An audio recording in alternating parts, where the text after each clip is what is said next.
अस्सलाम वालेकुम गाइस, क्या हाल है? तो वैसे ठीक है। तो सारे वो मूवी व्लॉग को लाइक करो, सब्सक्राइब करो जनाब। आज मौसम चसदा ही तो मैं क्या आज बनते ना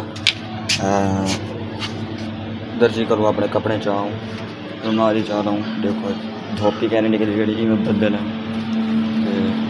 समझ मैंने पे मेरे को कपड़े चाहवा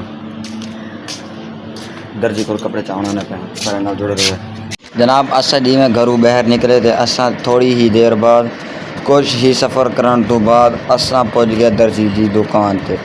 असा दर्जी की दुकान तो वेंदे जो पैसे ते राह इतनी खूबसूरत सड़क आई ना ते असा थोड़ी ही पल असा उनकी दुकान ते ही असा पहुँच गए। सामने तो खंबे दे नाल उनकी दुकान नजर आती पई अच्छी क्योंकि गली बड़ी साफ़ है, साफ़ सुथरा पंजाब है।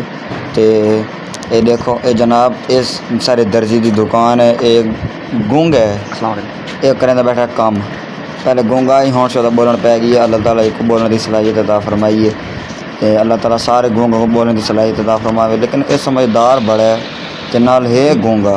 ये देखो ये इतना तेज़ काम करेंगे तो इतना तेज़ काम करेंगे, चाहे पुट्ठा ही काम हो इतना मर्जी काम हो बड़ा तेज़ करेंगे। इस सारे शादी वास्ते कपड़े सीतन तो मैं वो कपड़े ही तो को दिखे ना भी। ये देखो ये जी दुकान है सारी।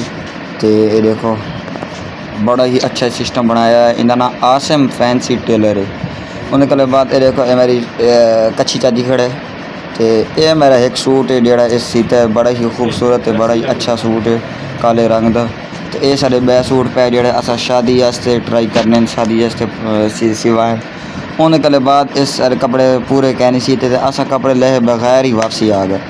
असा थोड़ा ही सफ़र करने तो बाद असा पहुँच गया मस्जिद को जिमें ही गया चौक समोसा ना खड़ा आई इडू चाचा गोला बना खड़ा आई। असा थोड़ी ही देर बाद पहुँच गया अपने घर पुजने तो पहले इतने मस्जिद आ गई। देखो सामने ट्राली के नाल साइड से मस्जिद है। उनके बाद असा पहुँच गया सामने तो सारा घर ही नजर आता। फिर असा पहुँच गया घर। सारी वीडियो अच्छी लगे तो लाइक करो, चैनल को सब्सक्राइब करो, शुक्रिया।